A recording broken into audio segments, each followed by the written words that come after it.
My dear students, आज हम सीखते हैं जर्नल एंट्री के अंदर कुछ ट्रांजैक्शंस जैसे कि wages paid, wages receive, commission paid, commission receive, interest paid, interest receive. आप इन सब के बीच में आपको एक कॉमन चीज़ देखने को मिली होंगी कि बहुत सारी जगहों पे पेड और रिसीव लिखा गया है। मेरे प्यारे, ये बात का ख्याल रखा जाए, paid is equal to what? Cash. Receive is equal to what? Cash.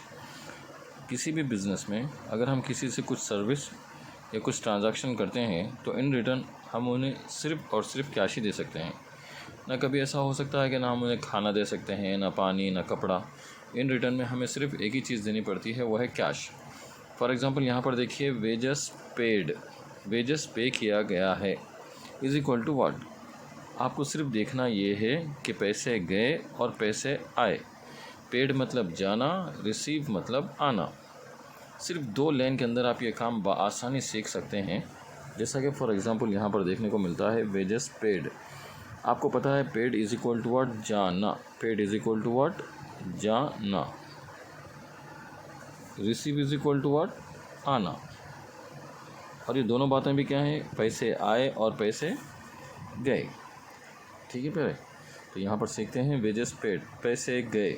याद रखें, पैसे गए तो पहले रीज़न, पैसे आने का रीज़न और पैसे जाने का रीज़न। पैसे आए तो भी एक रीज़न होता है, पैसे गए तो भी एक रीज़न होता है। जैसा कि यहाँ पर है paid is equal to what? Cash.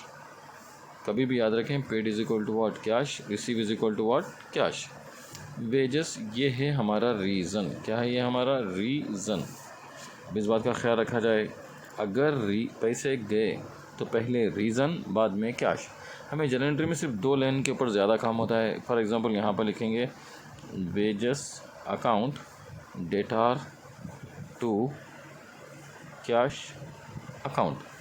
Narration लिखते हैं, being wages paid in cash, paid in cash. बस इतना ही है जर्नल एंट्री के अंदर। जो भी अमाउंट दिया जाएगा, फॉर एग्ज़ाम्पल यहाँ पर लिखेंगे 1000 रुपीज़, यहाँ पर डैश, और यहाँ पर लिखेंगे डैश, और यहाँ पर लिखेंगे 1000 रुपीज़। याद रखें, ये इससे पहले भी मैंने आपको बताया था कि फ़र्स्ट लाइन डेबिट के लिए होती है और सेकंड लाइन क्रेडिट के लिए होती है। और ये जो नरेशन है बच्चे, इसके लिए 2 शर्तें पहले भी बताई गई थी। एक का नाम था, ये शर्त, पहली ये शर्त है कि इसे हम ब्रैकेट से शुरू करते हैं और ब्रैकेट पर ख़त्म करते हैं। दूसरी शर्त ये थी कि बीइंग से हम इसको शुरू करेंगे। ये भी बात का ख्याल रखा जाए कि वेजेस, ये जो नरेशन होता है, ये एक आम आदमी के लिए होता है। इसमें कुछ ज़्यादा टफ़ वाली इंग्लिश का इस्तेमाल बिल्कुल भी ना करें। और ये जो ऊपर वाली एंट्री होती है बच्चे, ये अकाउंटेंट के लिए होती है। इसके अंदर गलती मुनासिब नहीं। इसके अंदर थोड़ी बहुत इंग्लिश के अंदर अगर आप अपना काम कर रहे हैं और इंग्लिश छोटी मोटी है तो चल भी जाएगा इंशाल्लाह। तो इस बात का ख्याल रखा जाए। यहाँ पर हमारे पास पहली एंट्री थी वेजेस पेड। अब हमारे पास दूसरी एंट्री है वेजेस रिसीव।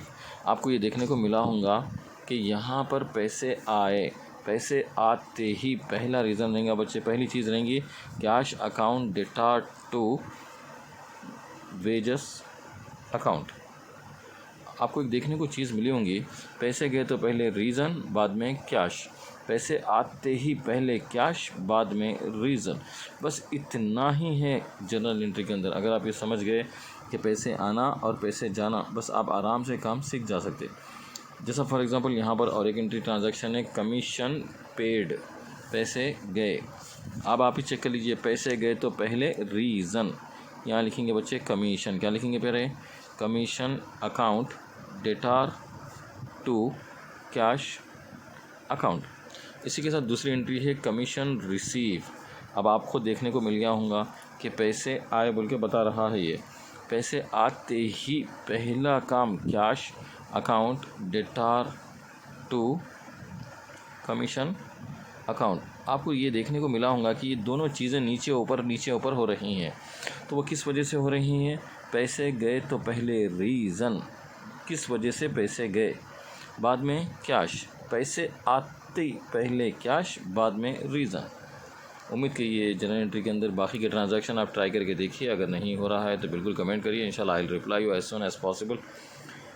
देसी अकाउंटिंग को फॉलो करिए। Best of luck from my side.